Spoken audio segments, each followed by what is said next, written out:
Good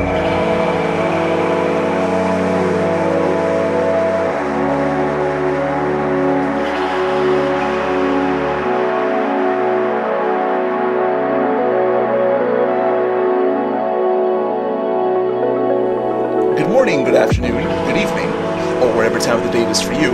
Welcome to Mother Base Radio, episode 25. And I'm one of your hosts, Todd, and I'm joined by my co-hosts Alex Capello and Benny Garza. And this week it's basically a Bethesda's Gamecast. We're just waiting for that sweet check from Todd Howard to come in. Anyways, Capello shares his adventures from the open beta of Elder Scrolls Legends. Benny tells tales of his escapades into Skyrim modding.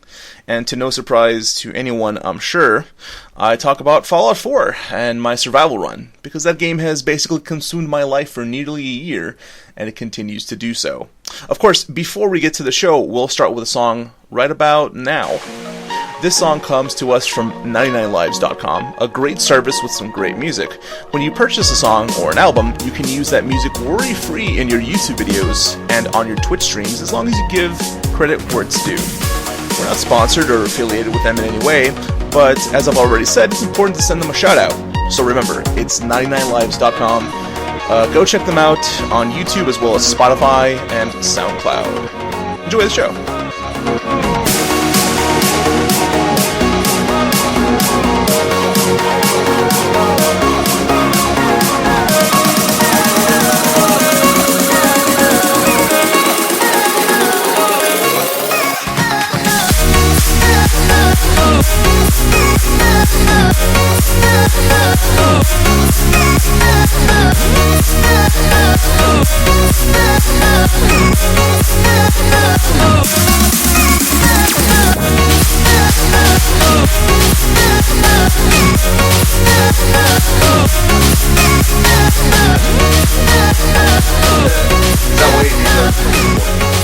Who did that?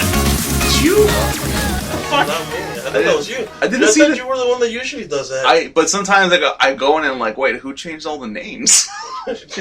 And like I didn't see the notification for when the names change. Someone was Bork, someone was Bork, and then someone else was something. Probably Sam. Might have been Sam. He'll do that stuff and not say anything. No, I called it Malaysia. Malaysia. I don't know why I just called it Malaysia.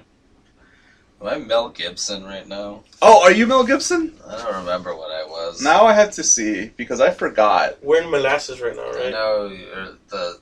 We in molasses. Benny is Satine the Latin. Am I? Yes. Oh, it was actually supposed to... I wanted to make it seem... Oh, I should have just done a double I, but I wanted it to be Satine the Latine. The Latine. Oh, yeah, I'm Satine the Latine. Yeah. And Marcos is Jason Bordeaux. Sam Chapo is who? Who? Capello is Mel Gibson. And I'm Nickname. For the movie podcast... who's Air Captain? Huh?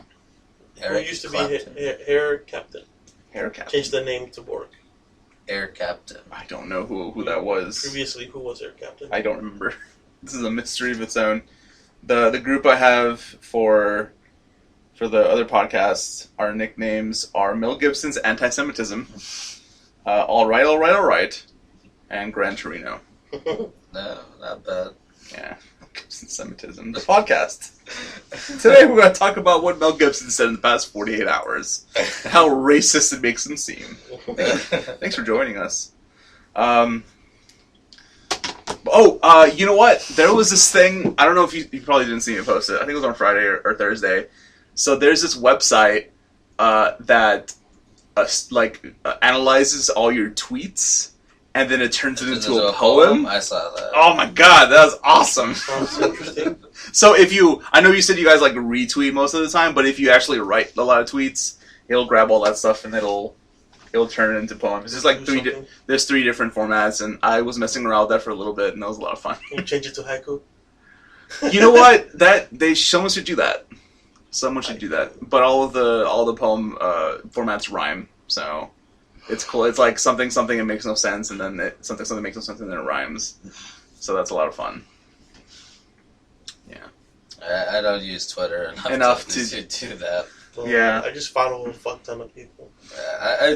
mainly what I use Twitter for is just to see what like YouTubers are doing, or Yeah. if somebody's gonna stream at some time. Yeah. I don't typically interact with anybody on Twitter. Sure. And social, I don't really interact with anybody on social media. Yeah. So. Yeah, I don't, like, I interact with random people on Twitter that I meet, like, through hashtags and stuff, which is weird, but that's how people meet on Twitter, I guess. But yeah. Hashtag. Hashtag, hashtag? Yeah. Hashtag. Hashtag ellipses. Hashtag. Yep, that's true.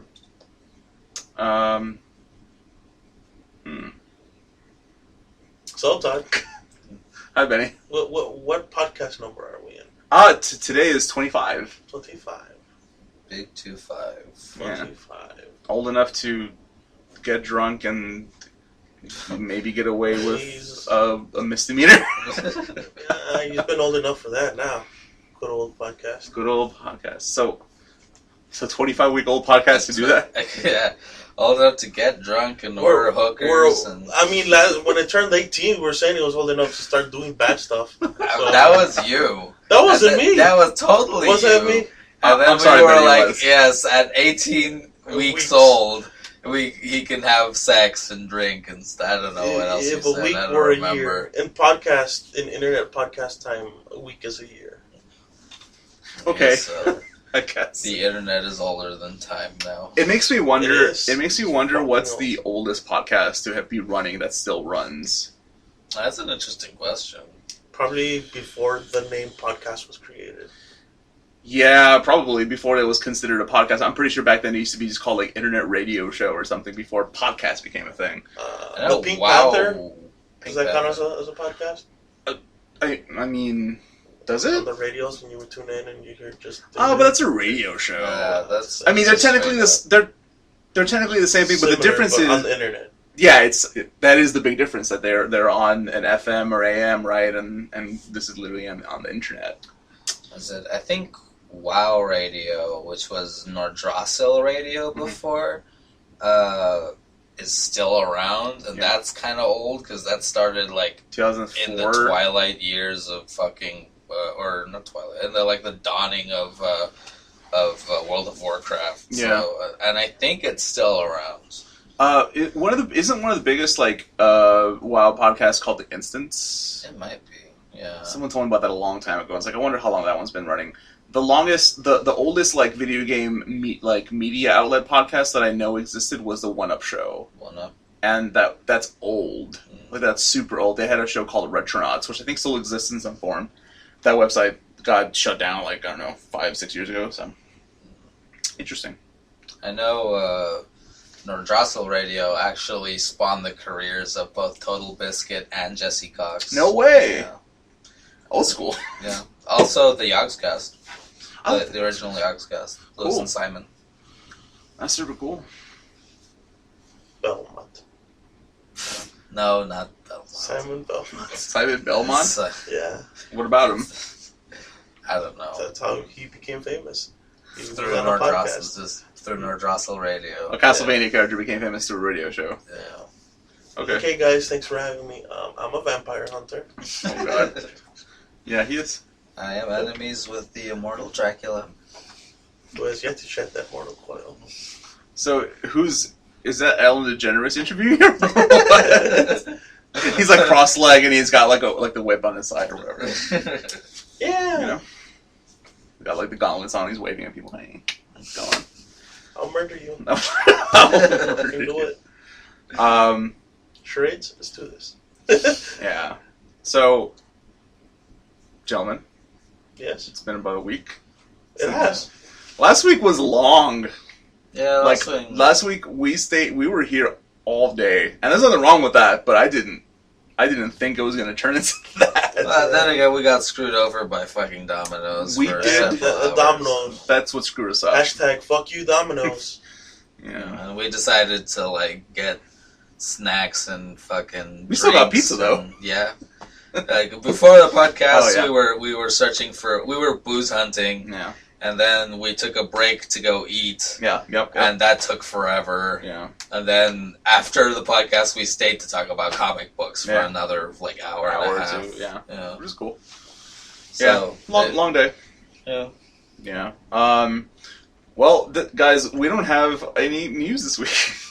No news. This week has been dry. It's super dry. It's dry week. It's kind of like just, the calm before the storm that is like No Man's Sky and some other stuff that's coming out in the next couple weeks. I'll give you a little bit of news. It's not game related, but I'll give you some. You're going to give me some news?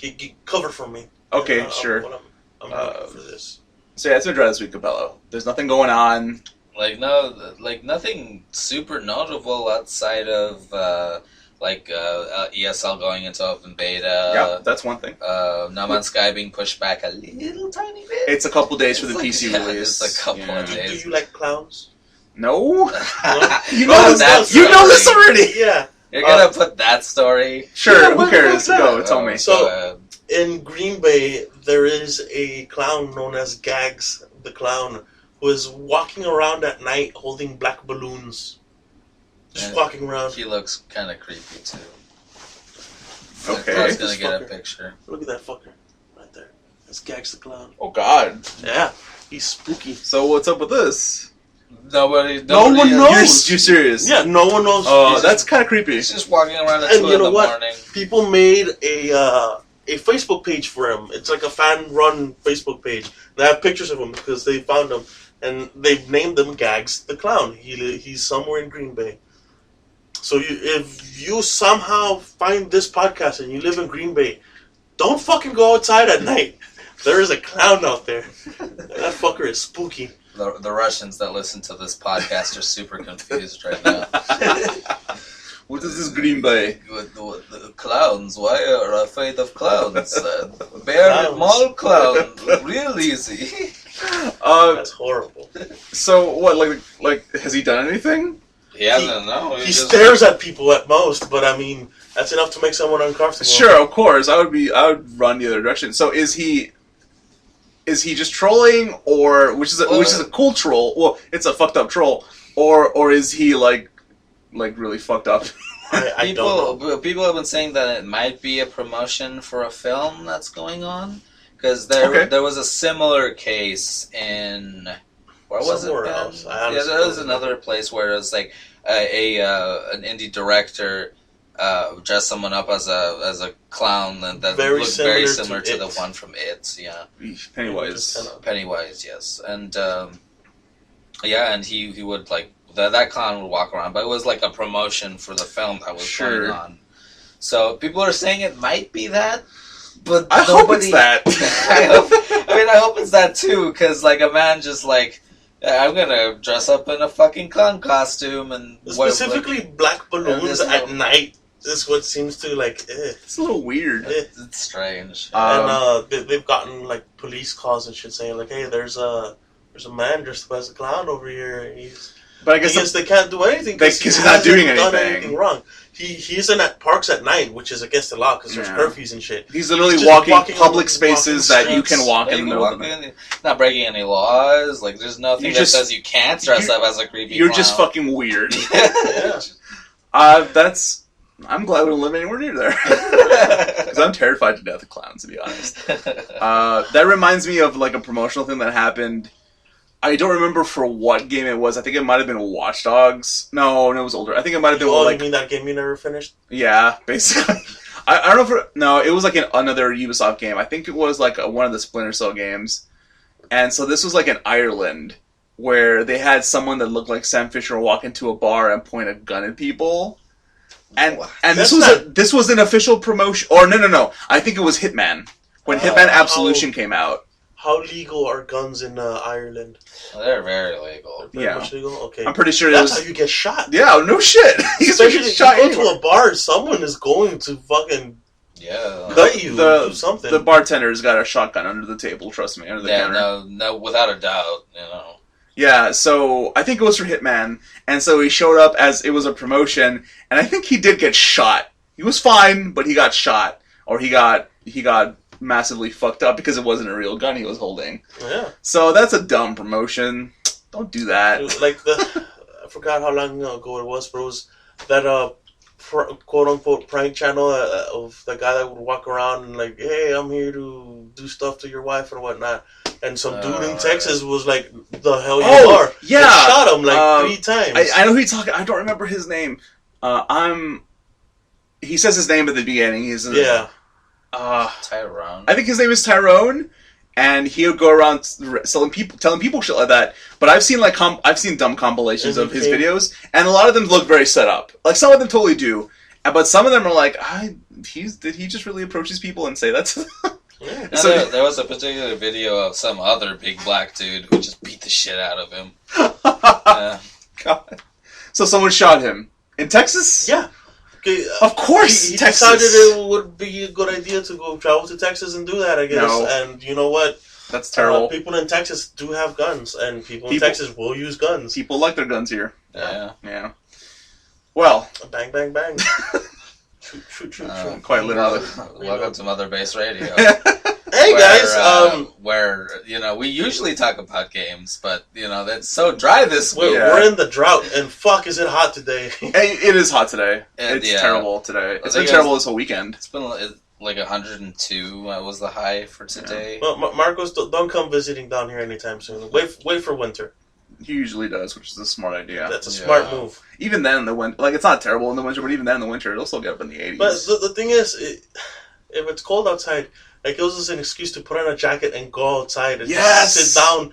And even if it's drinking lukewarm tea, we get to be outside and just fucking shit. It's we fun. might even consider making a fucking campfire or some bullshit and just chilling outside. That's a beautiful thing, man. I can't wait to sit on my porch and comfortably drink coffee and not burn to death. First thing I'm putting hot liquids down my body, and it's already fucking sweltering outside. Exactly, so it makes no sense. Which is depressing because now I'll just have my coffee in here. It's I want to be on the porch. But anyways, we occasionally talk about video games, but I think that this week we can just talk about the shit we've been playing extensively. Yeah. Capello. I got stuff. Oh. I got stuff too. Got stuff, yeah, I got stuff. Yeah. So you got stuff, Todd? I mean, some stuff. Marcos, you got stuff? Marcos, you better have stuff. Marcos has a hacked PSP now, so he does. Marcos has stuff. Last I checked, he's been playing Fire Emblem. The new on the Fates. No, on the newer ones, on the 3DS. Okay. But yeah, Capello, what have you been up to this week? What stuff you got? Well, this week I got into the open beta for ESL. Cool. I know you gave me that code, but I didn't think it would be like a super small period, so I waited a day. And when I went to go check it, the game wasn't it wouldn't let me into. Oh, that really? particular Okay. one. But then a few days later, it went into open beta. Okay. So. Cool. So how's that? How? Tell me, and I guess tell us what's up with that, and tell us what you think about any comparisons to Hearthstone that the game has. Because I think that's going to be the argument for a while. So I actually think it's different enough that people really won't compare it to Hearthstone. Okay.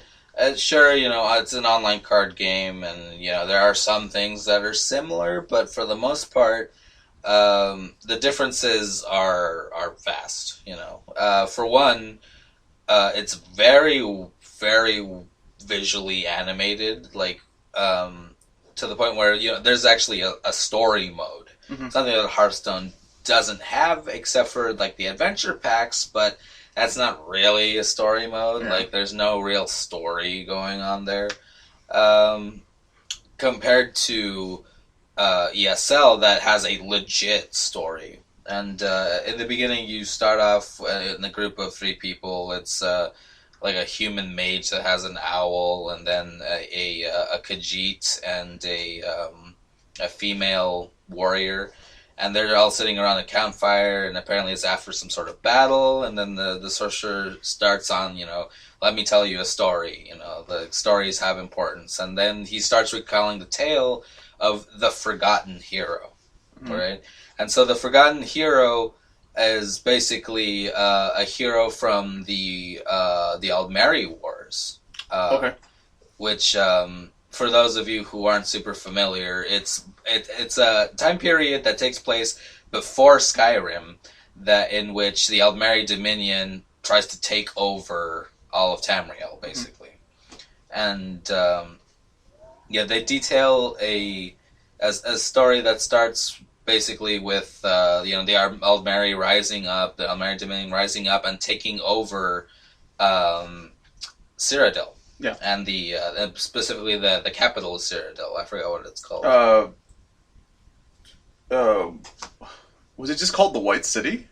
It might be. Because there's a White Tower. No, there's the White Tower, yeah, but I forgot what the actual city is called. I don't remember.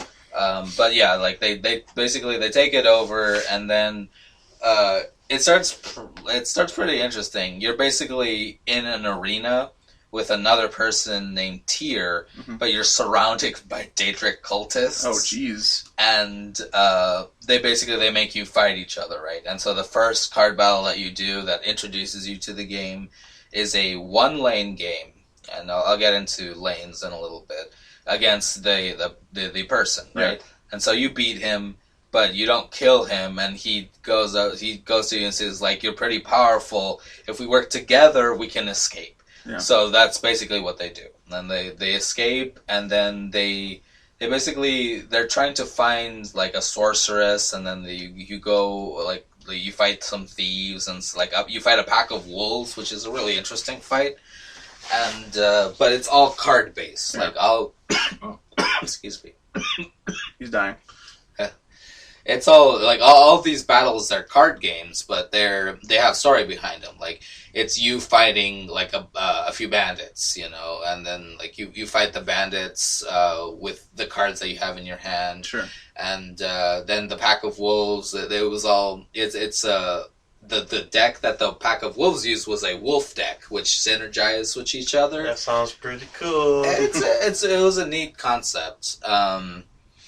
And basically, yeah, there's this big storyline going on in the background that was, I believe, 20 chapters long. Okay. And each chapter may have like 2 or 3 battles in it. So it's a pretty extensive story. Mm-hmm.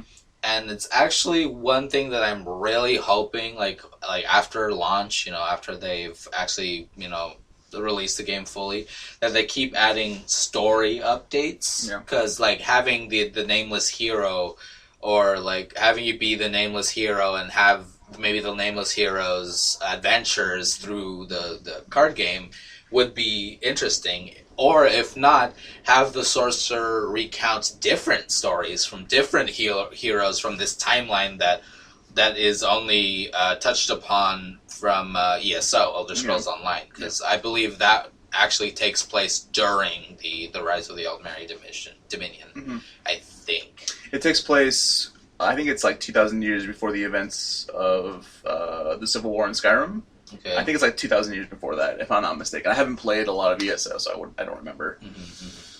So yeah, it's from that perspective, it's very much different from from Hearthstone. Mm-hmm. Really, Hearthstone is mainly focused around you battling an opponent, but in ESL, you have a story mode, and you have something called a solo arena. Which is it's a pretty fun thing, actually. That's something like Hearthstone has an arena. The arena is basically the arena in both of the formats is you draft a deck out of random cards. Okay. And you basically they're all random.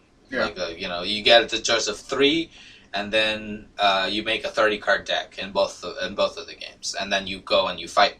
And against people in Hearthstone, but you don't have to fight people in ESL. You can actually fight bots that have pre-made decks, which was pretty cool. It's an interesting concept. If I recall, Hearthstone doesn't have a mode where you can just play bots, but not as extensive. Not as extensive. Interesting. Yeah.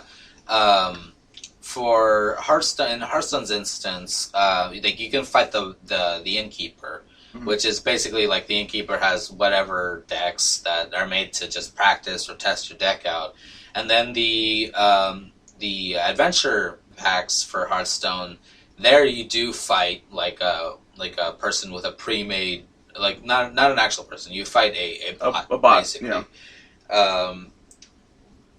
It's just like it's more fleshed out in ESL, I feel, and the entire system for the game is super interesting. Mm-hmm. Actually, it's so unique in a way that I feel, despite it having some things that Hearthstone shares, which isn't actually saying much because Hearthstone takes things from like Magic the Gathering and other card games that have existed way before it. There are some things that really set it apart. And one of the things is that while making a deck, you get to choose between, like, attributes, basically, right? And so there's, like, the blue icon, which is the book, which is Sorcerers. And the Sorcerer cards have, a lot of magic, and a lot of control-ish spells, a lot of, things along the line that feel, like, magic-y. Mm-hmm. And then you have the strength icon, which is it's just a fist, and those have very like powerful cards and cards that like warrior offensive kind of stuff. Warrior offensive, like very battle cry, also like overpower, things like that, like charge and like minion buffs, things like that. And then there's the rogue, the thieves and rogue skills, which are green, and they're agility, right? Uh-huh. And those deal a lot with doing damage or having their cards usually have lethal on them, which means if they damage another card, like that card gets destroyed instantly. Death touch. Death touch, basically, yeah. And they have like weapon stuffs, and it goes like that. It's based off of the trees, and there's also an armor one, which I think is probably my favorite because it deals a lot with like weapon buffs, and it's very Argonian based. It's a very interesting set, and I think there are either 5 or 6 icons that you get to choose from. Okay, and your deck can consist of a combination of any 2 of those. Whichever ones you want. And I think there might be like pure red decks or pure blue decks. I haven't really looked into that, but I know for sure you can combine any 2. So you can have like sorcery and might, or you can have agility and sorcery, or you can have constitution and strength, and things like that, which makes the variations like pretty wide. A ton of variety. Yeah, it's a lot you can do. Great variety. And on top of that, they've already had the forethought to make cards specifically that are dual colored. Okay. And you can only use those cards if you use those 2 colors. And gotcha. But there's like every set, like every dual color that you can think of has a specific set of dual color cards that you can put in that deck. So like all of them can work. It's up to you to make it, to learn how to use them correctly. So it's already it's a way more complicated system than Hearthstone. For example, I'd say along the lines of Magic the Gathering, because that's also it's a very complex. It's a complex game. Yeah. Magic is probably way more complex because there's no limit to how many colors you can have in your deck and what you're It's free reign, basically. Yeah, it's free reign. Mm-hmm. There's some more structure in the Elder Scrolls Legends game. But what really is what struck me the most about ESL is the actual like sort of player versus player versus bot combat in its cards. Basically, the system is that you have 2 lanes, right? You can put up to 4 cards in either lane, and depending on what lane is there, or depending on what cards you have in your lane, they do different things, or, the board itself maybe does something. For example, maybe in a game, the left lane is a shadow lane, and if you put a creature in the shadow lane, your opponent can't attack that creature for 1 turn. So On the other hand, maybe the left lane is a weapons lane, where if you play a creature in that lane, you get a weapon to your hand. Mm-hmm. So already like a great deal more of variety when it comes to like what the actual board does. Mm-hmm. But splitting basically the board into 2 lanes is a very interesting strategy. And it adds a very interesting strategy to the game. Yeah. Especially since, unless your opponent has a card that has guard, any creature on that lane can just go face. Like, go straight for the hero's life. And it's a cool thing. You know, it's something that I have not seen in any other card game yet. Like, I can't recall... And there's some that like I haven't played, like Cardfight Vanguard, or some of the more recent generation of card games that have popped up. Mm-hmm. But like since the originals, nobody has really done that. No separate lanes where that do deal different strategies. So from what I understand, this is basically that Bethesda or whatever team within Bethesda is really like trying to evolve the CCG. I feel that way. Like it's very much different. Like it really feels different from other card games that I've played, and like something simple as dividing the board into two lanes. Like, that's something that hasn't. If it has been done, it hasn't worked, because otherwise we would see it more. Sure, yeah. But ESL does it very well, and the mechanics in the game, they have some unique ones, because you have your standard ones, which is like guard, is like taunt, is like defender in Magic the Gathering, or lethal is like death touch, is like death strike in Magic the Gathering, is like... they have all of those. Mm-hmm. There's charge. There's battle cries. But there's one in particular that is actually really cool, and it's called prophecy, right? And basically, your character has like 30 health, right? When they lose 5 of that health, one of your runes in your character's portrait breaks, right? When that happens, you draw a card, which, again, is something that no other card game has really done. Certain cards, if you draw them, and they have the tag prophecy on them, you can play that card immediately for free. So, no matter how high the cost is, if you draw it while one of your rune breaks, you get to play it for free. And there are some game-changing ones. Like, there are some simple ones, like prophecy guard. Like, you draw it while one of your rune breaks, you play it immediately, it's a guard, so that your opponent can't do any more face damage. Defend against attacks. Yeah. Or there's also one that's, I think it's called Lightning Bolt, which is prophecy, deal 4 damage to anywhere, And, but there's some interesting stuff that you can do with them. Like I believe there's a prophecy guard lethal, right? So, you basically, if you draw it while one of your rune breaks, your opponent is attacking you. You play it in the most important lane that you can find, and then your opponent has to get through that person. But every card that attacks that guard gets destroyed. So you can clear an entire lane like that. And the prophecy system is really, really interesting, and it's actually pretty fun.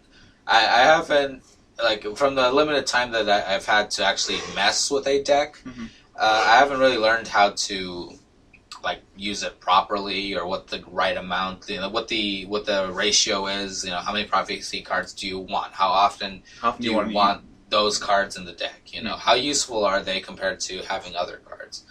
But that entire system is probably one of the most interesting, and one of the reasons to play ESL, because it, like, so many things can happen off of that prophecy tag, and it's really interesting, like having you doing really well, and then all of a sudden you deal that faded 5 damage, Yeah. and your opponent draws a prophecy card, and then suddenly your entire board is gone. Mm-hmm. Like, it can go that way, and I have no doubt that there are going to be, or there are prophecy cards that are that powerful. But, yeah, from that mechanic definitely differentiates it from other CCGs. There's Magic has done nothing similar. Hearthstone doesn't do anything similar. None of the other sort of CCG games like Faria or there's a few other ones that have popped up. I haven't seen anybody do it like ESL does. That's cool, because it seemed like when they announced it, I think they announced it last E3, and this E3 they finally showed more information on it. Everyone's like, it's a Hearthstone clone, like, this is probably not going to do very well, but it seems like it's probably surprising some people. I think it's going to come to its own, to be honest. It's going to be its own thing. It's going to be its own thing. Like, I don't know if it'll compete with Hearthstone. Yeah. There are people who will draw a lot of similarities, but for the most part, I think ESL is its own thing. Yeah. And that's cool. Yeah, the potential that it has, I see a lot in it, because, like, visually, it's also very impressive. Like, the story has animations that go with it. And the art is just really great. It's really nice art, and it's very the fact that they have like story, like an actual narrative going on. Legit narrative is in a CCG, is very, very interesting. It's very ambitious too, because it seems like a narrative in a CCG would. I mean, it would have to be tailored for that experience. It's not like you can just say, oh, here's an Elder Scrolls story, let's just tack it on. And for the most part, I think it really works. There's actually another thing, like playing through the story, you come across choices that you can make. And depending on what you pick, you get a card out of it. So, for example, like say at the very beginning, all right? You get the option to either spare a bandit or kill him and take his loot, right? If you spare him, he leads you to a certain card. But if you take his loot, you get gold instead. Okay. Like gold that you can use to buy packs. Gotcha. So you got the choice of a card or gold. Or it happens a couple of times during the story where like you come up with an option. And depending on what you want to do, you can get something out of it. Either like a type of card, and the cards will differ, or they'll say, you can get gold out of this, or you can get a card that has potential, which is cool. That's another really interesting thing that they did with the story. The fact that like you get rewards from it, but you get to choose. So it seems, and it's actually like you come up with a moral choice in the story too. And I felt kind of bad doing one of them, but I was like, well, there's actually a really there's another moral choice that's not as spoilery as the one I was talking about. But you basically get the choice to after you fight the wolves. Actually, you find a wolf pup. Right? Oh dear. And you get the choice, like either you can take the wolf pup with you, or you can leave it there. And if you leave it there, you get a card which I found vastly more superior to the wolf pup. So I was like, oh, I don't want to leave this wolf pup to die. Yeah. But this card though. Yeah. You come up with that sort of like moral conundrum. Sure. Which is like it's cool because it's like this card is better, but I don't want to be a dick in this story. Yeah. And that's interesting. Yeah, it's like I usually don't play the asshole. Sure, that's hard to do. Yeah, this time around, I did play the asshole because that card was worth it. So it feels like they really did pluck some of the ideas of choice from the Elder Scrolls games, and that's cool because it seems like whenever I've seen like the spin-off game based on the universe, they don't do anything like that, and that's super cool because Elder Scrolls is a game about choice.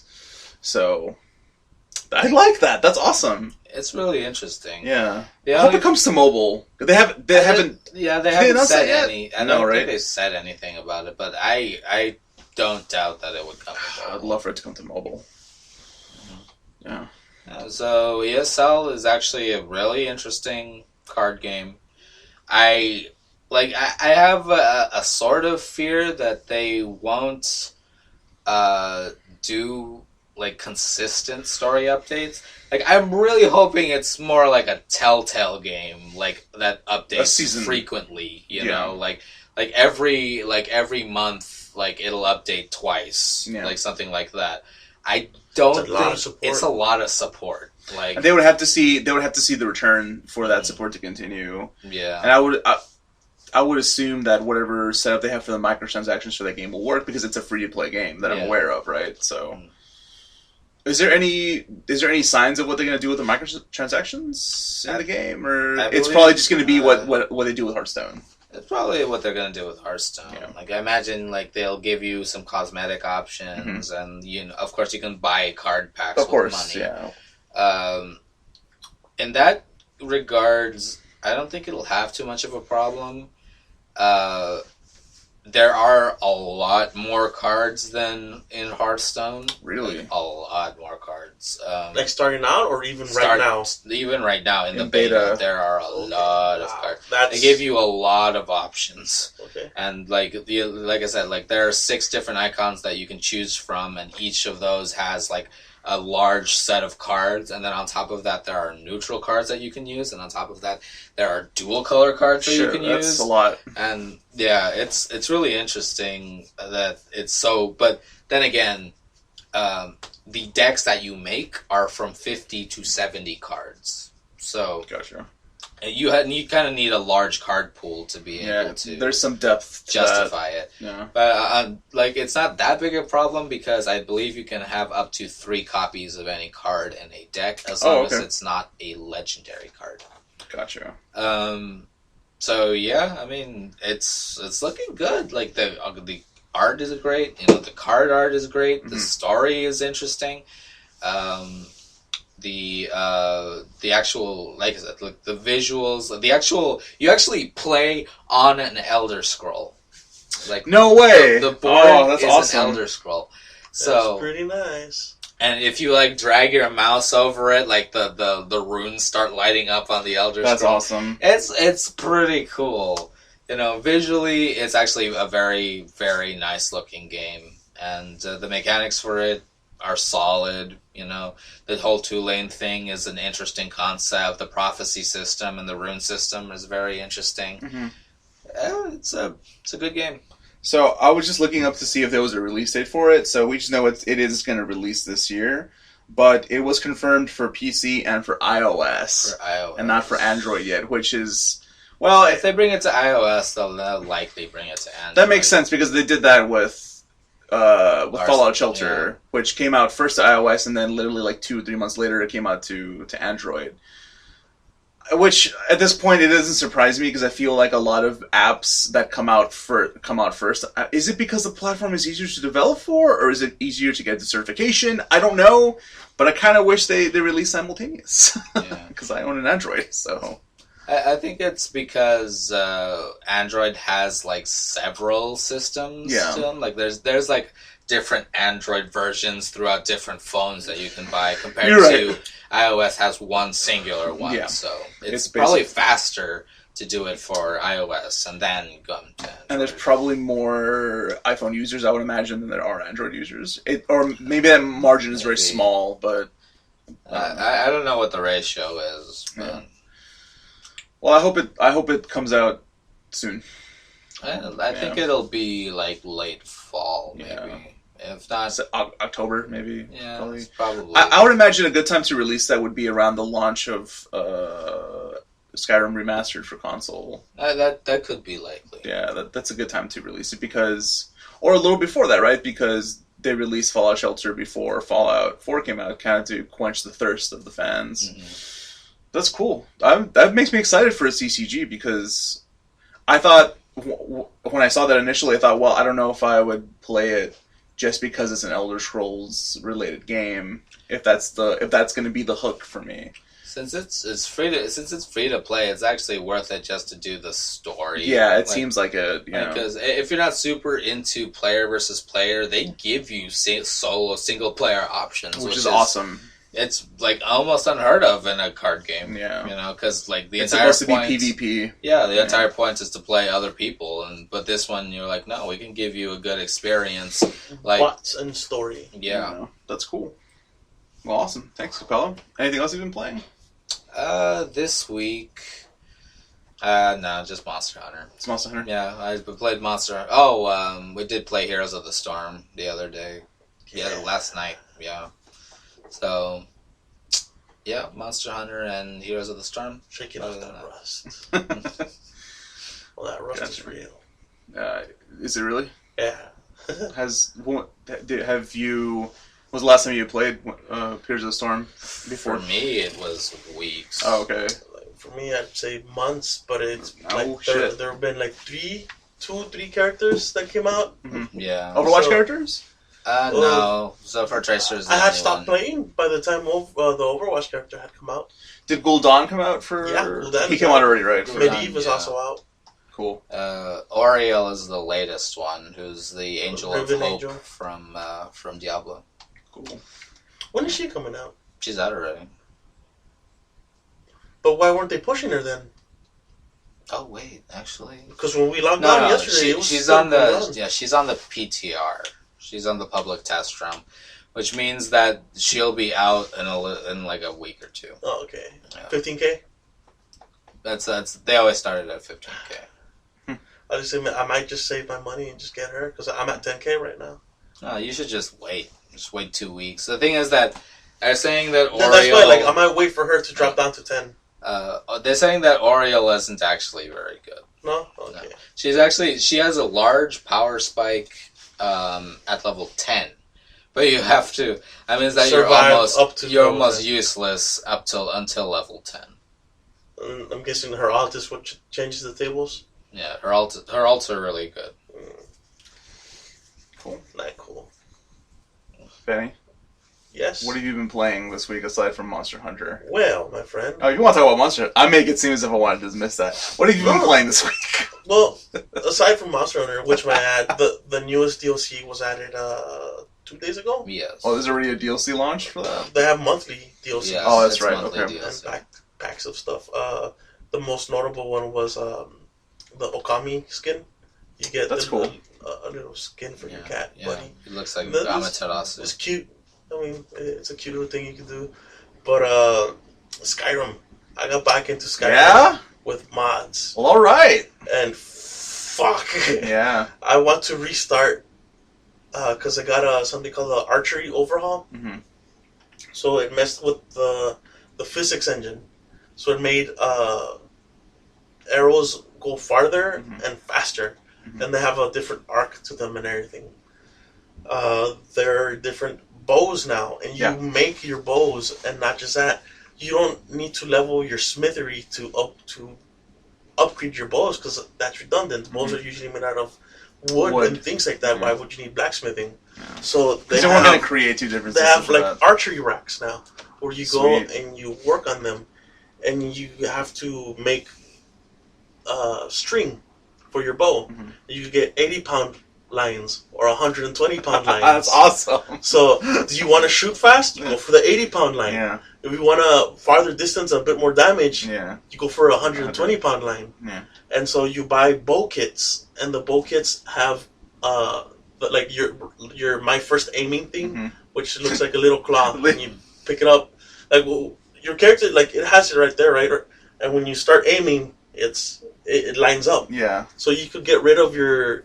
You know how in the game there's a little process. The reticle, you can get rid of that reticle and you can aim just like that. And that's only on specific bows that you make. Yeah. There are like the bows that you find in the game, like the Elven bow, Dwarven bow, Orcish. Everything else, they don't have that. So the arrows are also a little bit longer. You could actually aim using your arrow. You don't need to rely on the reticles anymore. Yeah, that's awesome. But you have to get used to it because the arrows have a hop up, and at a certain distance, you're gonna need to aim here. At a certain distance, you need to aim maybe a little lower and things like that. So the drop is it's taken way more into consideration than the original game. Because in the original game, it's like you can aim somewhere, like you're gonna hit that. Yeah. And they made the arrow. They made you knock back the arrows a little bit faster because before it was ridiculous because you'd shoot, and then you could shoot again, and then they made it a little bit faster to make it a bit more viable for people that want to have like hunter characters or archer. Don't want to roleplay that kind of stuff. Yeah. And that's what I want to do. Yeah. I want to restart because they also added... You want to be Legolas? You can make your own arrows now. Yeah, I think when I had last played it... arrows. Yeah. And you get you can buy a bag of arrowheads, and then you buy your arrow shafts and the feathers, and you make fletched arrows, and they behave slightly differently. Yeah. And that's amazing. That's awesome. Super cool. So I haven't... The last time I downloaded, mods for Skyrim was like a year ago, so I have obviously since I haven't done it, but there's just a ton of shit to pick from, and it makes the game so much more replayable. It breathes extra life into it. Not that Skyrim is a dying machine. Oh no, Skyrim has a fuck ton of stuff you can do. Yeah, for sure. Earlier I was showing Capello, how some of the arrows work. He was telling me about a mission that he had never encountered before, and I was saying to him I found a ball that talked to me. And it was a god, and I had to go do something to it. I had never run into that before. And, that if I look hard enough... I actually don't have to look hard enough. I just have to walk around more in the extreme corners of all of Skyrim, and I'll find shit I've never done before. Yeah. And a lot of times in Elder Scrolls games, there's some gnarly shit in the most extreme corners. I ran into a dragon I had never seen before. Oh, okay. There's a couple different types. I forgot. It was the riveted dragon, and it looked weird. It had a fat neck, and the head, you couldn't differentiate it.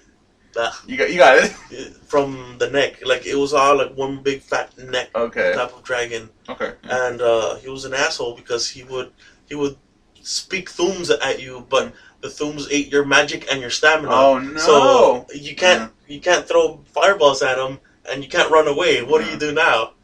Well, I have a bow. Yeah. So I was going like that crazy for a while, but he was too strong. I need to work on my character a bit more. Cool. Have you downloaded any environmental mods? Not yet. No. I want to. The only thing I've done was the Sky UI. Okay, yeah. Which is the user interface, which makes searching for things and everything a lot easier, more convenient. Yeah. It organizes everything super well, and that archery overhaul. I've been wanting to get magic one. It's not an overhaul thing, but it was different effects for your magic. So when you have the fire one, it's not a ball of fire, but your hands were on fire. Yeah. Okay. And there's another one where a plasmid. Essentially it would make them look more plasmid-like. Yeah.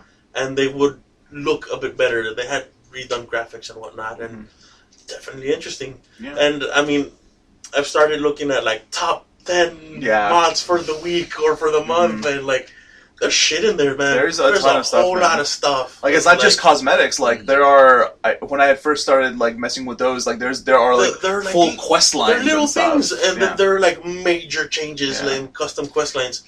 There's one where you can change how you start the game. Yeah, you're no longer being carried off to be killed. Yeah, you just start off differently.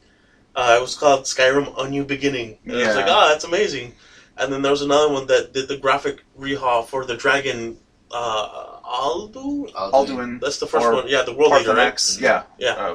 And it redid his graphics in that intro, so he looks more menacing and everything, and that was amazing.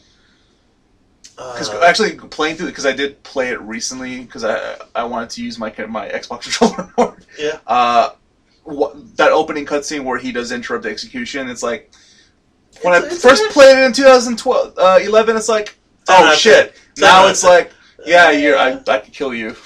You don't look that menacing, so. And I want to do graphics overhaul mods, but I don't want to go too crazy. Beware, because when I did that the first time, I didn't really pay attention, and then so it took like a half hour for my thing to load because I was just downloading shit like crazy. Yeah. And and this is the thing, you pay attention to the footnotes because some mods don't play nice with other mods. Yeah. And I fucked up a couple. I had corrupt saves for a couple times, but there was one time where it dropped my frame rate and like it was just impossible to play the game because there's too much shit going on. If you have like overgrowth mods. And your PC, I'm pretty sure your laptop can handle it, but if you have too many of them on, it'll no matter how good your PC is, it's going to fuck you up. Yeah, so that's the only problem with the game, but that's because, the game was never meant to have so much shit going on at the same time. Yeah. But it's cool that there's just so much to pick from. So I need to get back into them, man. Yeah, I was staring at it, and Bethesda's a son of a bitch. Because this whole week, I'm not sure if you saw Steam, but everything Bethesda was 50% off. Oh, because QuakeCon happened this week. Yeah. So I was staring at Fallout 4 really, really hard. You didn't get it? No, I didn't get it. How much is it, like $30? I don't remember. Because it's still for full price on Steam. Yeah, I think so. So it's like probably $39.99. But they also had its season pass at 50% off. Oh. So I was staring at that, and I was like, I just got mods for Skyrim. I can wait. I don't have to. Yeah, wait till the winter sale because I guarantee you it'll be way cheaper. Because by that time it's been out for a year, so they're gonna drop the price significantly. Or they might release like a Game of the Year edition, which they do with all of their games. Yeah. So wait for that. You gotta you're in no hurry, man. Yeah. Also, to scratch the Diablo itch, I found a game called Grim Dawn. Okay. And it is very much a good game. Both Lalo and myself have been playing it. You can look it up. It has real good grades, scores, reviews, whatever you want to call it. Super fun game. The most interesting thing is by level 10 or whenever you want, actually, you're dual class. Oh, okay. So you start the game, you can start putting your points into a class, and there are 5 or 6 classes, and you can mix and match to whatever you want.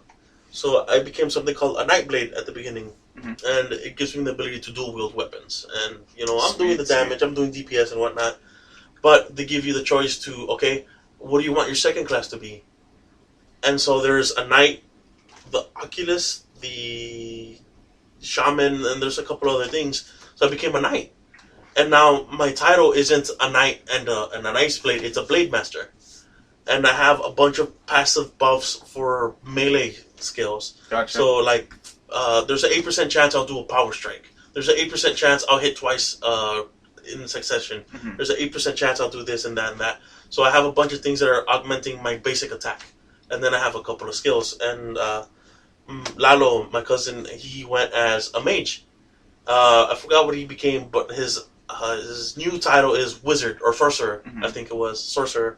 And so he's in the back doing crowd control damage, and I'm just running in and then taking your support. Yeah, and it's a fun game. It scratches that Diablo itch. It's a free to play game. Yeah, no, it's not free to play. Okay, this whole week it was on special and it was $14. That sounds reasonable for that kind of game. Yeah. It is really fun.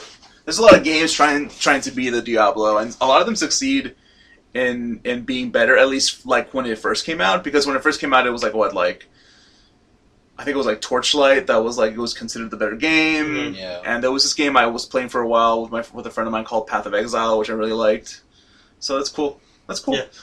We actually tried Torchlight 2. Yeah, Torchlight 2 is it was fun. It's just I wasn't able to continue it. Gotcha. I just stopped. Torchlight 2 is a decent Diablo-esque game, but it's actually the best for modding. Really? Okay. It's really there's some really good extra mods, classes and stuff. Yeah, for Torchlight 2. Yeah, cool. And I mean, I heard recently, and this is a rumor mill, I guess you could call it, that they maybe dropped Diablo 4. Workings. Yeah. But nothing super hard. It was someone mentioned Diablo 4, or someone dropped. They're higher. No, so basically, I think it was something that Blizzard put out a notice that they were hiring some people, and the thing is, you can a lot of people in gaming use LinkedIn.com, right? And so they were hiring some story writers and something for a new Diablo project. So that's basically Diablo 4. Yeah. And knowing how well it did on console with the re-release, I can imagine that this one's going to be they're going to hopefully. I know you've always said that the Blizzard's very stubborn, but hopefully they'll not make the mistakes that they made with Diablo 3 at launch. I mean, the biggest shortcoming, in my opinion, for Diablo 3 was the 3-hour story. That's what people were calling it. Yeah. The 3-hour story. The story was just too short. Yeah. Like they spent way more time on the cinematics that they did. You know, Which, the don't get me wrong, the it's cinematics pretty were great. You know, like but that's not Blizzard could gameplay. do cinematics, but the actual story needed to be longer for the base game because it was so short. It's also the DRM issues and the real money auction house. Yeah, which is thankfully, which they did away with the real money auction house. Great. I think it's still not DRM free. At least not the PC version. At least not the PC version. Yeah, the PC version is not. But. Yeah, but you know, what do you? We'll see what happens. Yeah. Mm-hmm. I think that's probably something if it's in pre-production, then you'll see it at E3 next year. Or no, not even that. No, at BlizzCon, probably. Maybe They need a little more time, probably, because we're getting near the end of the year. Yeah, I would have thought that they would have done at least one more expansion for Diablo 3. Diablo 3. But I think people like Reaper Souls. I mean, Reaper Souls was a good expansion. Yeah. Well, it's because it fixed the problem that was. It fixed all the problems. It was a lot of problems. more. Yeah. And there was the Loot 2.0 that came with it, and that did assist, and a new character class, which is always appreciated. Yeah. And what I want to see in 4 is just more. If they drop another character class, or add, I should say, if they add another character class, you know what? All thumbs up, great, awesome. Make a like a 10-hour storyline, please. Yeah. So, Take away that DRM. sounds like a lot, but it'd be good. Take away DRM for sure too. Diablo 3 does have an extended life outside of its story because of its replayability. Yeah. And the difficulty changing and classes, and then scaling. the maps changing, and you start to run into different better dungeons. legendaries, or some legendaries that don't exist in less harder difficulties. Mm-hmm. And then they added transmogrification, which was always cool. But the more story would be really nice. Yeah, just saying. Yeah, and my cousin who loves to live life on the edge, we can start doing the hardcore runs. Lalo, for some reason, I get it. It's like it makes you more angsty. Yeah. But not just that, he likes to pick up the difficulty considerably, and then hardcore. It's like, damn it. Yeah, so the last time I played with him, we were playing Gears of War, and he's like, "Let's do the hardest difficulty." I'm like, I told him, "When was the last time you played?" Years. No, we're gonna do one notch before that because we're just not gonna have any fun. Yeah. he likes the difficulty. He likes to run into the wall and then over time find, okay, we can just climb over the wall. Which is probably why he likes survival games, because there's no difficulty, and the difficulty is that it's just there. It's already there. Yeah. So it's surprising to me. I think that Dark Souls would be something he would like then. He is interested in Dark Souls, but he doesn't play them. I gotcha. Yeah. But Diablo 4. Here's hoping to a good Diablo. Yeah. Diablo is thankfully unlike StarCraft, in which its player base does not dwindle. No, there's always going to be an interest into playing a new Diablo. It's not competitive. Yeah. And I think that not having a competitive drive to a game can extend its life. Because there's no scene, there's no season. It just happens. Yeah.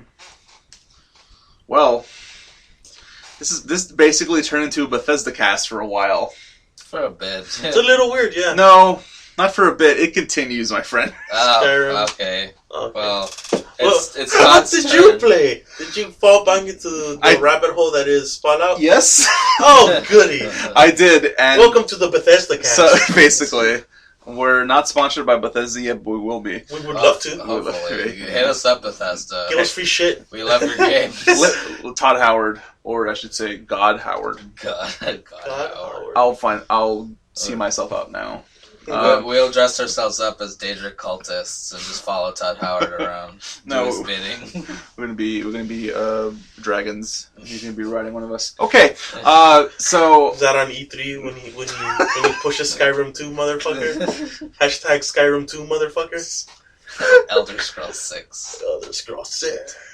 Just imagine, like, it's like, well, to be neutral, we'll just say it's on the PC Gamer Show, and then, like, you got, like, someone on stage, and he's like, so next we have, and then you just hear the dum, and then all of a sudden, like, there's a crash, and he's, like, on a mechanical Alduin, and he crashed into the stage, kills the presenter, he's like, Skyrim 2, bitch!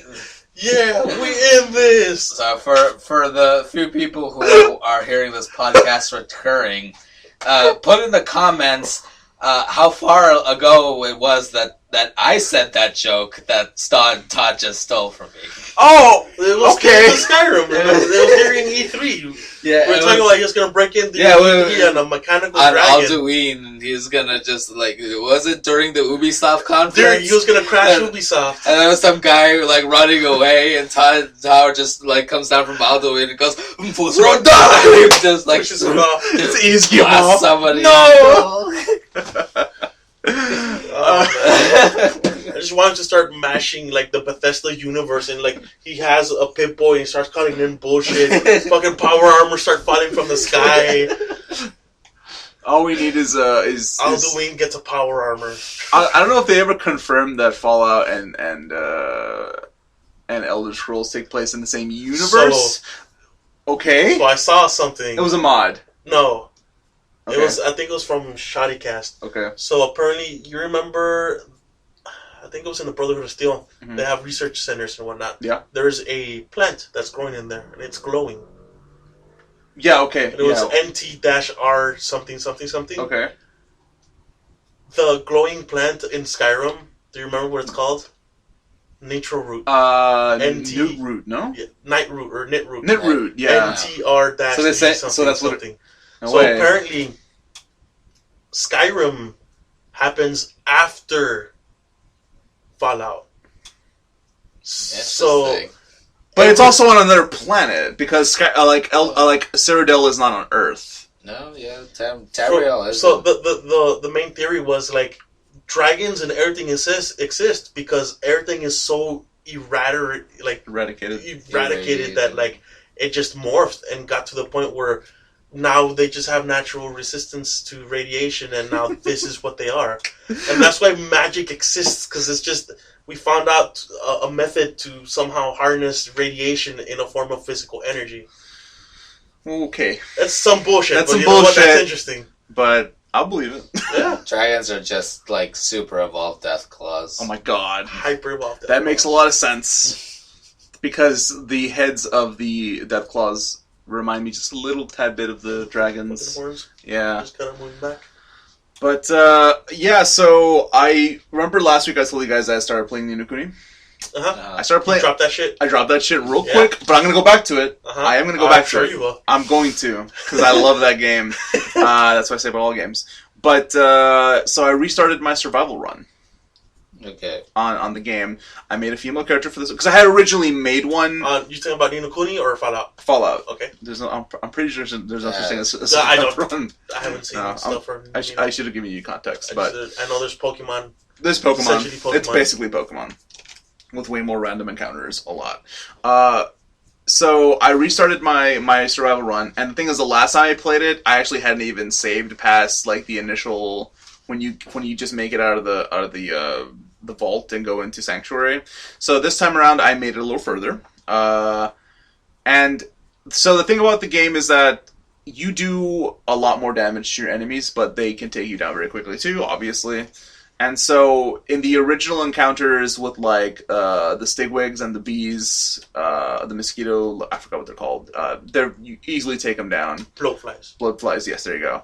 But when you get to Concord to talk to go save Preston and his people to come to Sanctuary in the beginning, which you don't actually, so you don't have to do that. But I thought like, well, that's the best place because I can get weapons and I can get a power armor to start, right? So I went that way. I skipped going to the Red Rocket because I didn't want to pick up dog meat yet. wait until after the battle. And so instantly when I got there, it was already like, your character feels blah blah blah because you're thirsty. And I'm like, oh my god, I forgot I had to really deal with this stuff. So it's persistent. You have to be drinking water. You have to be eating foods. And the thing is, some like food articles that used to give you HP don't give you HP anymore. They're just to fill you. They're just to fill you. Oh, so the only things that actually legitimately give you HP are things that you cook. So if you're eating like a potted meat or like a Instamash, it's not gonna do shit for you. Oh, that sucks. And the effects of the drugs are way more like, okay. So see, for example, if you take like a damage resistant drug, it'll give you an incredible damage resistance, but it'll decrease your immunity, and so addiction is going to be far more possible. So. Well, you're gonna be on that psycho jet train. Holy shit! Like there was a moment. So when you get so fighting the raiders was super easy actually because I was being very careful.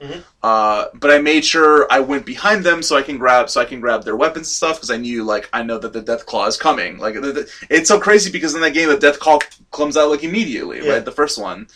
And so yeah, I do that. I go into I think it's a museum that they're in. I keep forgetting what the building was, but it's funny because I get right into the room.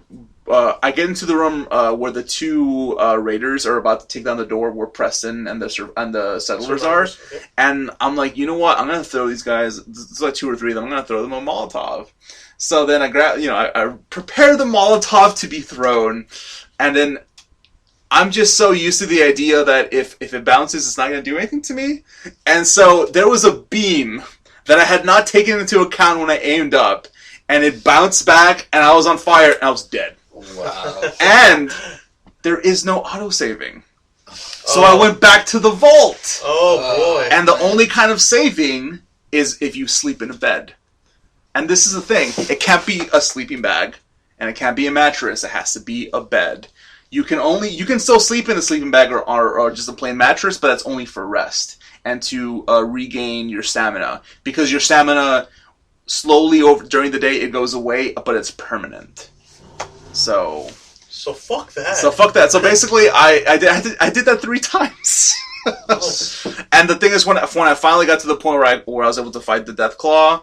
I kept my distance. Like, so like you get up to the roof and you get the power armor and then you get the minigun. I didn't get down from there. But the thing is, the AI is like, well, I'm not going to get near you unless you get near me. So I took down half of his health from there. I took pot shots. I saved the minigun for when I got close to him.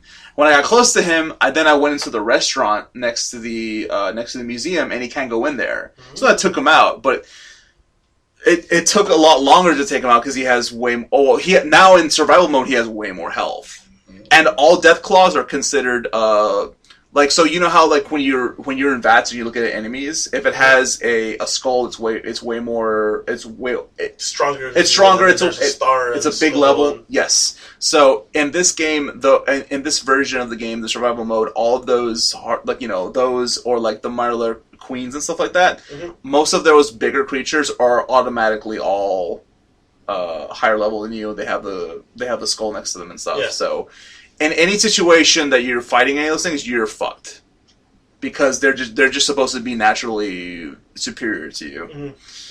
So I went through all that. I got them back to Sanctuary, and I saved the game. Can't wait till you run into the chameleon ones. Don't start. I just started, man.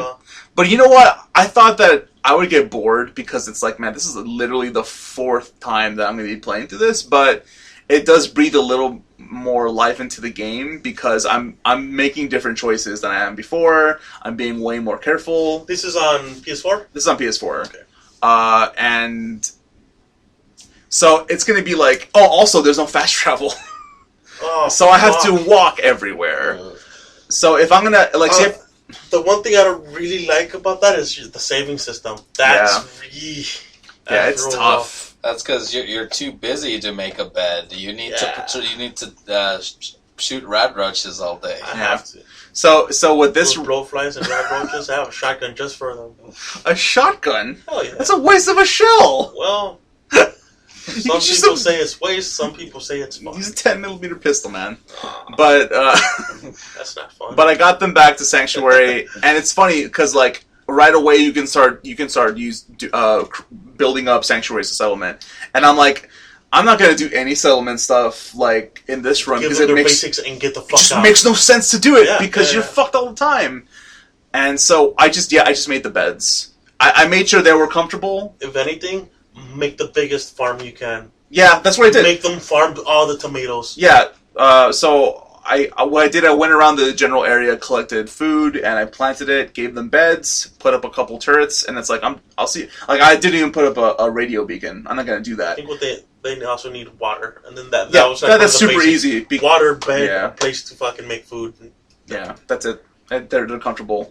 So I'm not going to do any settlement stuff in this game. So what I'm probably going to do is I'm probably going to side with the Institute in this game, in this version, or I might just do a full Minimate run, just not do any of the settlement stuff.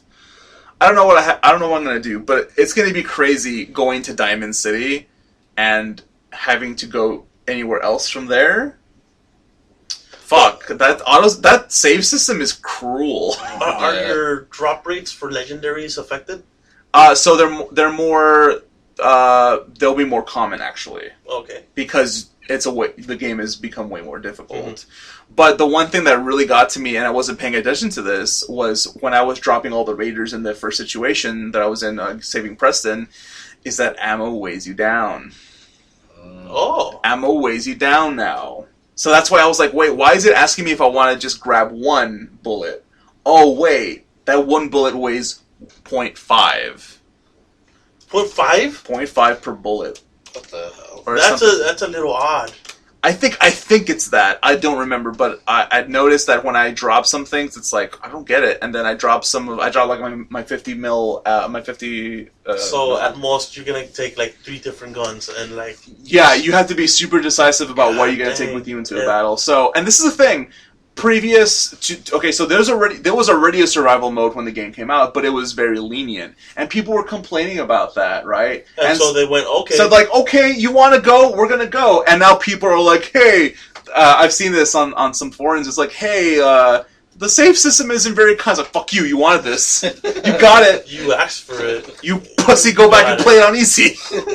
And I respect that because I think that a lot of people wanted that because they played stuff like DayZ, and they want that pure like post-apocalyptic survival experience. Well, you're getting it, but you're getting more than you asked for. It's in there. It's cool. Like I think it breathes a little life into the game, and so obviously the new DLC came out, which is the Baltic DLC. Super cool. I like it. You're not going to mess with that on this playthrough? I'm not going to mess with that on this playthrough. So when I get frustrated with this, I'll go back to my third playthrough and do that stuff. Which I started building the vault already. And let me tell you, I don't know if I said this last week, but the area that you build it in is massive. You could make a massive vault. And that's super cool. And there's a quest line with it too, which is interesting. So it's cool. It's probably the best workshop DLC for $5. I was a little disappointed in some like pieces that don't snap together, like that should snap together, but I'm not gonna complain that much about it. It didn't cost me anything, so yeah, we'll see how my escapades go on that. But good luck on that. Yeah, I'm just gonna. I can see you having problems like in specific parts. There's a lot of quest lines. What you choose. Yeah, of course. There's a lot of quests that I recall. Like, yeah, that's gonna be tough. Or anything, it's just like getting into a combat scenario. It's like now I really have to think about: do I want to do this? Do I want to avoid it? Do I want to sneak? What am I going to do? Because before it's like I could take anyone out. I don't have to. Like I would never think about it going into it. So this now it's wait a minute. I have to fight this. Yeah. So what I'm worried about in particular is going near the combat zone, going near downtown, because that's a heavy. There's a lot of raiders and gunners and a lot of super mutants. So. Yeah. That's going to be tough, but I think that for the main quest, going into the Glowing Sea is going to be a bitch, because there's Deathclaw, there's all kinds of Stigwigs and all these other ones that are like very high level. So we'll see. I got killed by a mole. Yeah. By a mole rat. That was... Really? It came out of nowhere, because they pop out of the ground, right? And I'm like, I got this. And then, the thing is, also VATS is way it's less lenient. So you can kind of stay in VATS for a little bit, then decide. You have to decide faster because they'll you can still be attacked in VATS anyways. But here move a bit faster. They move a bit faster, and so by the time because the gun I had was out of ammo. And so I was going to switch, and then by the time I got out of that, I was dead. Wow. Yeah, because this was a mother mole rat, and she was irradiated. So I was dead, and I'm like, okay, so it took me to my first sleep save. I'm going to call it a sleep save, because that's what it is. So it's crazy, but it's like, hey, it's cool. It breathes some life into the game, but I'm still waiting for mods. I want those mods. Oh, boy. And they've already made a comment about it. Mm-hmm. So the guy who does PR for them, his name is Pete Hines. He came out someone on Twitter was like, "Hey, you're kind of losing credibility as your company because of all this." And he was nice about it. He wasn't being like, "Fuck you, your company sucks." And he's like, "You know what? He's like, you're right." He responded like, "You're right. We are losing credibility. We're trying to fix this. We're talking to Sony." And it's the way he didn't say Sony. He says we're talking to the other party about this. So it seemed like that it's not a Bethesda thing. That I think that it has a lot to do with Sony, which is I don't understand that. But at least someone high up responded. To be the method in which things are installed or something. So I think I mentioned it last week, but it's because they wanted restrictions on it, Yeah, because right now the restrictions that Sony has up for the mods is 900 megabytes per mod, and a lot. That's okay. I think that's okay for do stuff with that. You could it's a gig. But there are some mods that are way more than a gig or two. There's some mods that I've seen for Skyrim that are 4 or 5 gigs. And it's at the same time, I didn't expect a lot of mods from the PC version to move over to... Because some of them are environmental, graphic overhauls. So it's that's not going to work on the console. Mm-hmm. But I'm most of these mods that I want will work. I saw a lot for, what was it? Real Pip-Boy, which is it just redoes the Pip-Boy. I've seen those. Another one was Brighter Roads. Yeah. When you're looking at the map. Darker Nights. I love that kind of stuff. They were just little things, but they were to help immerse. You know? Yeah, definitely. And there was there was something for the Pip-Boy where essentially they made it more like a computer where you were able to affect the background and whatnot. You can do some of that stuff in the menus for the HUD, but it's only just change the color. And that's it, which is very simple. But the ones I'm looking forward to are the settlement mods, because apparently there's a mod out there. Because so when you make settlements, there is a meter. It's this you can only put so much into this area. Certain places. So there is a mod that removes that. But beware frame rate issues, because if you're just going to overflow it, you're going to fuck up. But there are moments where, when I 17 turrets. Or no, you know what? Actually, the meter moves a lot when you're making improvements to buildings, not the small things, or when you're making crafting stations or stores. Mm-hmm. That's when it's it takes up a big chunk of that. But the thing is, there'll be times where I was making a settlement and it's I just want to put this one thing and I'm already, I'm out of space and it doesn't make any sense. I should have more space. And I want the mod that allows me to create actual gated community kind of thing, because there is no... Okay, so they have junk fences, but they don't snap together. And it's so... As somebody who's OCD about that kind of stuff, it's so infuriating that that's the one piece that I want to be able to protect my settlement with a giant fence or a wall, and they don't snap together. And it doesn't even work. So... There's a mod to fix that. And there's a mod... This is the thing. So, a lot of times when you get attacked, I go to... when I get the notification that I'm going to get attacked, I go to the settlement, and I wait for a little bit, and then all of a sudden... I'm on the outskirts, looking, at the areas where they can come in, and then I hear shooting in the middle of the settlement. It's what the fuck? They spawned in the middle? And so there's a mod that basically has them... When you get to your settlement, you will see them coming from the outside in. They're invading. And it's that makes way more sense. Yeah. So, and those mods are not, environmental... Those are not mods that would affect, frame rate. So, I want those mods on the PS4 version. So, yeah, I'm back in the saddle. And I'm afraid to look at the time. I'm afraid. And I guarantee you, when I buy it on PC, because it's not an if, it's when... I'm worried. Yeah. There was one mod that I had looked up, and this like 2-3 years ago for Skyrim, not for Fallout. Yeah. But have you heard of co-op? Yeah. So was that for Skyrim or was that for Fallout New Vegas? I saw one for Skyrim. There was one for Skyrim, yeah. Okay, yeah. And what they were doing at the moment is they were working on synchronizing the two games that were running together, so that like NPCs would appear in the same place. Or when you hit a zombie, that it's not a zombie that in my game is over there. It's the zombie that you're hitting right in front of you, and things like that. And like they're like, imagine a co-op Skyrim. That would kill time, my friend. That'd be pretty cool. That'd be really interesting, but I can imagine that that's a very difficult mod to make because the game. Oh yeah, it's a type of mod that had been. There is no online code for the game. Over time. Yeah, which makes me wonder when Skywind is going to come out. That's been in the works for Skyfall or Skywind? Skywind. Yeah. Which one's Skyfall? You're thinking about the 007 movie. Yeah, maybe. So they're gonna have James Bond in the game. Skyfall. Just Mata Man. Skywind is they're remaking Morrowind into the Skyrim engine, and that's a really ambitious thing because it's not just remake and everything. They have voiceovers. Yeah, they have some people from Bethesda helping them out too. So it's for a while they have been asked to stop, right? And then Bethesda started. No, they sanctioned it. Like Bethesda welcomes this kind of stuff. Yeah. No, Bethesda was so impressed with it that they actually were like, "We'll help you with this." And they hired some people from. They've already hired people in the past that make mods to work for Bethesda. So, which they clearly need because a lot of the games don't work very well. I mean, but Bethesda's the type of place where like the stuff they release are hard hitting, awesome fucking machines covered in bugs. Yeah. There's sometimes you get stuck in the floor, sometimes you get infinite ammo. I don't know which one it is. There's also, I forgot what it's called, but I was super interested in this. Someone made an entirely new game out of Skyrim, and you can actually play it for free as long as you have Skyrim. Okay. But apparently it's it was a project of somebody who's been working on it for years, but they made an entirely new game using Skyrim it's from Skyrim. Yeah.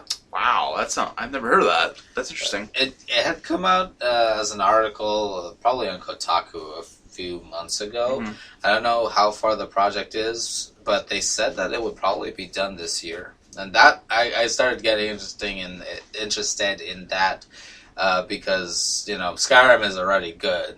Imagine if somebody just made something entirely, wholly new. Yeah. Out of the engine. That'd be pretty interesting. Cool. Yeah, like the engine's a mess, but it allows for so much creativity. Stuff. Yeah, so I think that's to some extent that can be forgiven. But I think that when we started talking about Fallout when we first started this podcast, I made the comment that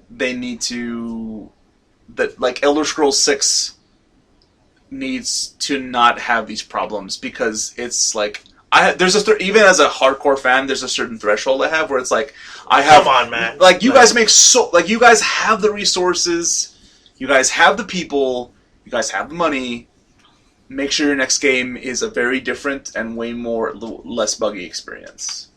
No game is perfect, but their games are far from perfect.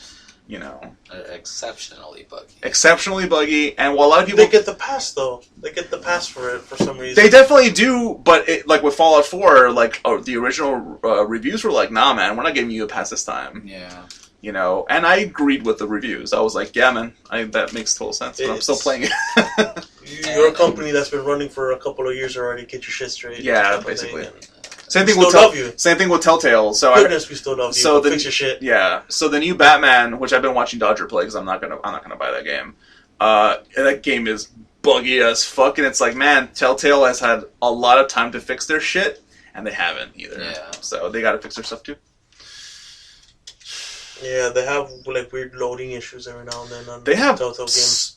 Also they released that game on everything from the PS4 to iPhone to the T183 calculator, my friend. That's probably not even an exaggeration. They released their games on everything, so that's the problem. They should concentrate. They should have I wonder how well those games sell on iOS. I really do wonder if that's really a market for them. Because that's the kind of game you would want to play on a TV. It's very immersive and cinematic. I don't know. So we'll see what happens. Yep. Hopefully something comes of it. So this is basically the Bethesda cast. Basically. Holy crap. I was not expecting that. Let's talk about Bethesda products all day. Yeah. Waiting for a check, Todd. From Bethesda? From Bethesda. For some reason, it's either Blizzard or Bethesda. That's true, we did talk a little bit about El Diablo. Yeah. Diablo and... I mean, two great, companies. Heroes in the Storm. It's kind of they're both kind of killing it right now. Yeah, in their own way. Now we just need... And you know what? Maybe when's Legion coming out? We're gonna talk That's about... like a week away, no? Yeah. No, it's not until the 30th. Oh, it's at the end of the month? Yeah, it's at the end of the month. Yeah, so pretty soon you're gonna have a Legion cast. Should have Mikey on for that too. He's Yeah. gonna be playing with you for sure. Yeah, probably. Okay. I'm not sure if Lalo was gonna get it. I know Lalo has a character. I thought he didn't like WoW. Mikey, like Waldo is into MMOs. Like he does like MMOs, and I think Mikey was pushing him like you should try it. Just for the sake of actually trying it. And he did make a character. I'm not sure if he's continued it or not. No, I don't think he's bought any game time, so I'm not. And that's another thing. Sure. You have to buy game time. Of course, yeah. Which for a lot of people that's a turn off, especially if it's their first time going into it. Yeah. Yeah, but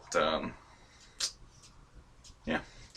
So, do you guys want to play a little game? Where are we at in time? We're at an hour 30. It's not bad. Yeah.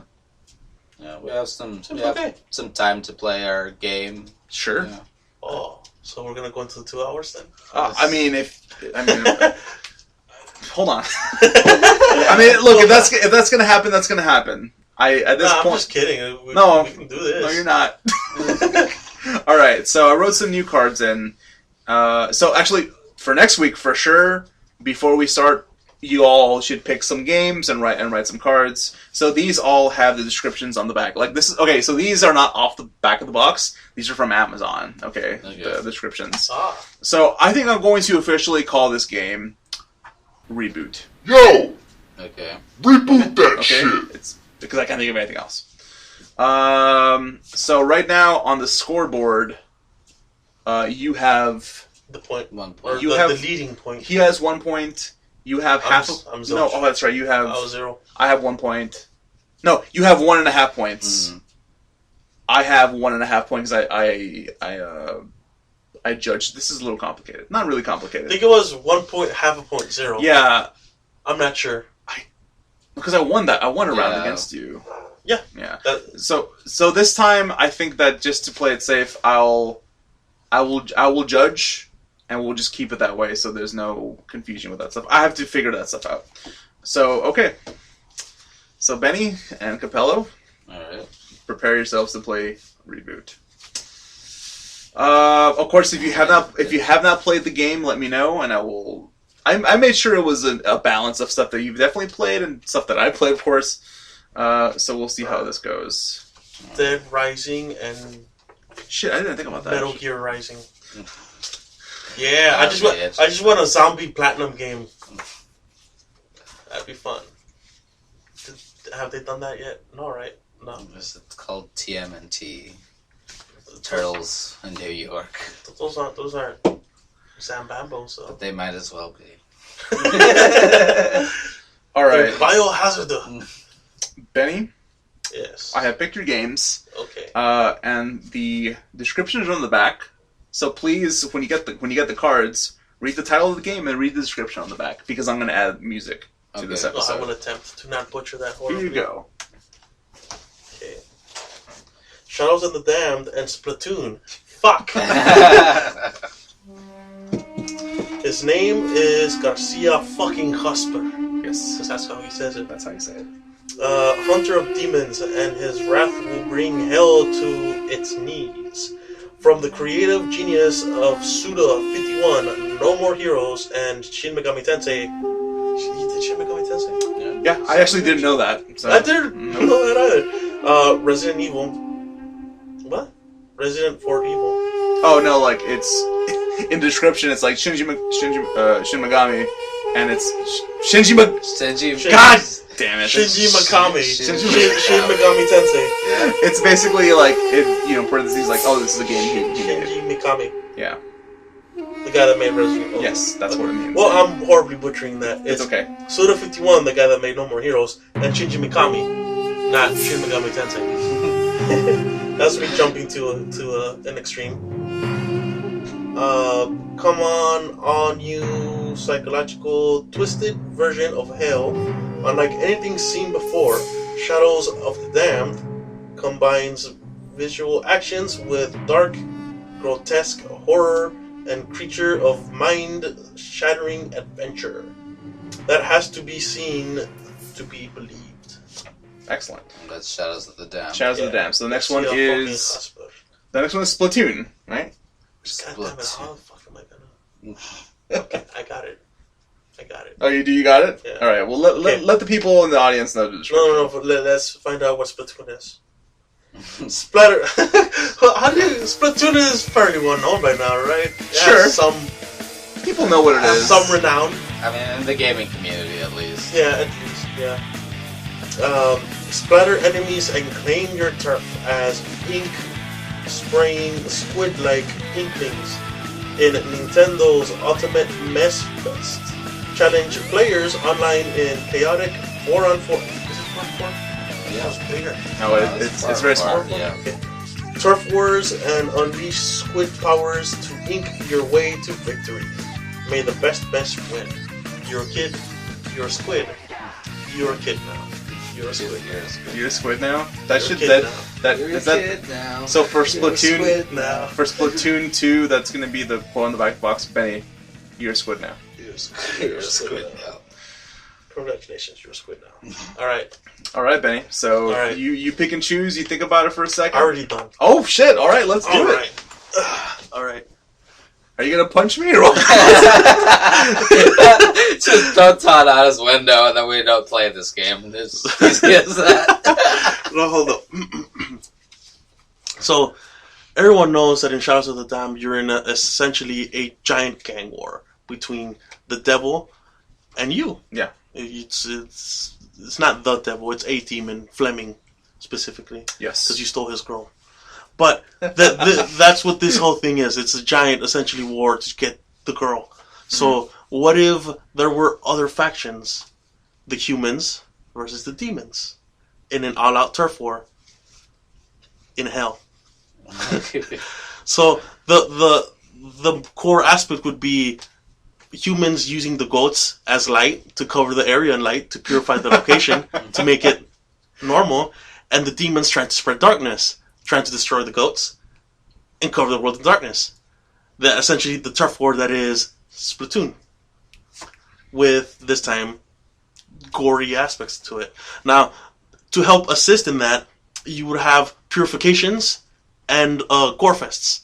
Essentially, when you bring down an enemy, you're able to brutally kill him if you're a demon and help spread darkness or increase darkness, or you purify the demon and he explodes in a burst of light and helps purify the location. This is a giant 4-on-4. It could be bigger, but let's keep it at 4-on-4 for the sake of Splatoon. And that is Shadows of the Splatoon. Splatoon of the Damned. Splatoon of the Damned sounds nicer, yeah. This is a game that would not be released on a Nintendo console, probably. Probably not. Oh, they had... hey, man, they have Mad World. Mad World. Mad World just uses... Red Steel also. Yeah.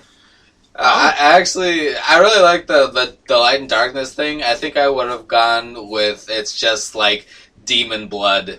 Human blood or demon blood that gets splattered over, and whoever has the most blood, on the map wins. Yeah. The light and darkness thing was pretty good, though. Yeah. I would want Garcia Hotspur's gun to narrate everything. Well, you see, that would have been good. What's his name? It's Johnson. Johnson. Yeah. And he has different forms. He has the boner, the hot boner, the teether, the Monocutioner, which is the shotgun, the first shotgun. Yeah. Yeah. There's stuff in there. Play the game again. That game is fucking fun. Yeah, I have a copy of it somewhere here. Cool. That is my Resident Evil 4. I'll play that shit all day. Well, good job. That was good. I was like, this is probably impossible to make. But Capello, you might maybe have a little more trouble. I don't know. We'll see. Here you go. These are your 2 cards. You should give them these exact same 2 cards. So I have The Last of Us, which I'll say the titles and then I'll read the description. Sure. So I have The Last of Us and Star Fox Zero. Oh, fuck. Okay. This is going to be interesting. Alright, so in The Last of Us, the description reads, 20 years after a pandemic has radically changed known civilization, infected humans run wild, and survivors are killing each for food. Killing each other. Killing each other for food, weapons, whatever they can get their hands on. Joel, a violent survivor, is hired to smuggle a 14-year-old girl, Ellie, out of an oppressive military quarantine zone. But what starts as a small job soon transforms into a brutal journey across the U.S. Last of Us. The Last of Us. Mm-hmm. Shit, I just realized something. What happened? It wouldn't be humans versus demons. It'd be demon hunters versus demons. Quick fix. You're good. Quick fix. Got the point. Thank you for the corrections. Yeah. Alright, so Star Fox Zero. An evil empire has risen, and in the Lilat system is in danger. As legendary space pilot Fox McCloud blasts through an onslaught of enemy forces to bring peace to the galaxy. In this white-knuckle space shooter, it'll take more than luck to master the R-Wing jet, the Gyro Wing flight drone, and the last Landmaster tank. You have what it takes, now prove it. Star Fox Zero. Star Fox Zero and The Last of Us. The Last of Zero. The Last of Zero. No, I think I know how I'm gonna go in this direction. Jesus. Okay. So, in The Last of Zero. I'm liking that name, man. That sounds cool. That sounds like a Japanese game. That's an edgelord right there. You Last play of as Zero. an ace pilot named Joel, who is sent by the last remaining forces of Corneria to smuggle a cargo. Okay. Yeah, out to different parts of the sector that are being basically attacked by the cordyceps, but they were brought about by the evil scientist Andros this time. That's the canon of the story, right? So your job is basically to get a team of human fighters, because there are no pets in this world. It's all just it's no animals, and you have to smuggle Ellie basically across different planets. The thing is that each planet is slowly being consumed by its own horrible civil revolutions alongside these nasty... I forgot what the virus is called. It's the cordyceps virus. Is it just the cordyceps virus? That's what it's called. Just call them cordyceps. Okay, well, yeah. and then the things are called the clickers. Clickers. Yeah. Basically, like the each planet that you go through across the galaxy trying to get to the end is being infected by the cordyceps virus. And yeah, I just, I don't think I can do better than that. You tried. I tried. Okay, So I dig it. So what you're saying, it would be Joel McCloud, Joel McCloud. Tess Pepper, the old but very wise hair, and Ellie the frog. Help me, Fox! Yeah, that's what it would be.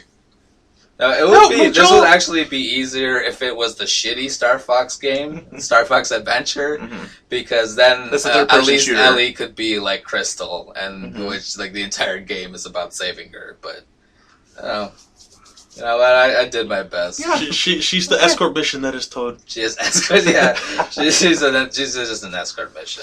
They give her a ship too, so she can feel useful. All right. There's a singing section along the way with Troy Baker. Wait, do they have something like that in? No, they don't. So in The Last of Us, there's a moment where Troy, where Joel like starts playing a piano in one of the hotels, I think, and that's about it. Yeah. I think about BioShock, where he literally just picks up a goddamn guitar, and then Elizabeth is singing with him. Yeah. Yeah. Cool. All right. Well, good job to both of you. Well, that was very interesting, because I felt like these games would never be able to mix, which is further proves that this game could work. But today, I will give the point to Benny. Yeah. That came out of nowhere. I wasn't expecting it to be that way. Well deserved. I was already done. Yeah. This is why I was thinking, like, beforehand, like, maybe I should let everyone know what games are going to be on the cards so that you guys can think about it. You shouldn't. Yeah. I'm glad I didn't. The thing is, us as a group of friends, like, we have a variable library of games that we haven't played it, we at least know about it. Yeah. For a large amount of games, so we can do stuff. Yeah. We got ideas. One of these days I'm going to do, like, I don't know, FIFA and Dead Space, see what comes out. FIFA and Dead Space. Yeah. That'd be a blood sport. That'd be a blood sport. Oh, what was it? Like this continues being a Bethesda cast. So if you remember in Diamond City, the guy who sells the baseball bats, Mo Cronin, the bludgeoners or the swatters. Swatters. And he's like, "This is a swatter. This is how you like. This is how." So in baseball, basically, baseball is a game where you beat each other to death with these clubs. That's right. Yeah. And it's fucking hilarious. Baseball bats? Nah, I don't like the sound of that. Yeah. I think I prefer swatters. And no, yeah, you can argue with him. It's like that's not how baseball was played. And your survivor character is like. Baseball was an American pastime where people go with their kids and they played. And you explain baseball. And he's like, nah, I like my version better. That sounds boring. That sounds boring. And they used to have baseball cards where the stats would be at how many people they killed. Fucking bullshit. The amazing gore. Yeah. So, yeah, blood sports that can happen. Blood sports. This is probably exaggerated, or I probably saw this in a stupid movie, but didn't the Aztec place, like, this blood weird... sports? Yes, they did. Well, yeah, of course they did. There's a lot of blood. But then they play, like, this weird, like, basketball type of game, but, like, at the end, the losing team would be sacrificed or something? No, the winning team would be sacrificed. No shit, really? Because they were fit for the gods. Yeah. Then I would definitely try to lose. Well, if you lose, you're ashamed. Yeah. Sure, I guess. It was just as bad. You become slaves if you lose, so... Just as bad. Yeah. At least you get the glory of the gods. Yeah. Shit, the Aztecs, if you played music for the gods and you fucked up at least a note, you would be sacrificed because you fucked up. Oh my god. It was bad. That's how this podcast is going to end, talking about the Aztecs. It's just talking about blood sport. Yeah. Blood sport and ritual sacrifice of the Aztec. Oh boy. Welcome to the National Geographic podcast. Alright, so we're done for today. Alright. Yeah, we're done for today. Decent time this week. It was actually fun to like catch up on what everyone was doing, because I feel like we've been like listening that little segment every week. Yeah. I mean, to be straight with everyone, we did do news, we did do games, we did the game, we did everything in the normal podcast. What was the news though? Gags the Clown. Oh my gosh. Hey, all right, that was the news. Sure. Granted, it wasn't game news, but it was the news, and we also brought up the rumor mill of maybe Diablo 4. So that's news enough. So basically, we just need an indie dev to make a game called Gags the Clown. Yeah, Gags the Clown and Spyro the Dragon. Go. No, I don't know how that's gonna work, but we'll see you next week. So enjoy your week, folks, and until later. This is goodbye for now. Later, people. Gags the Clown. Gags.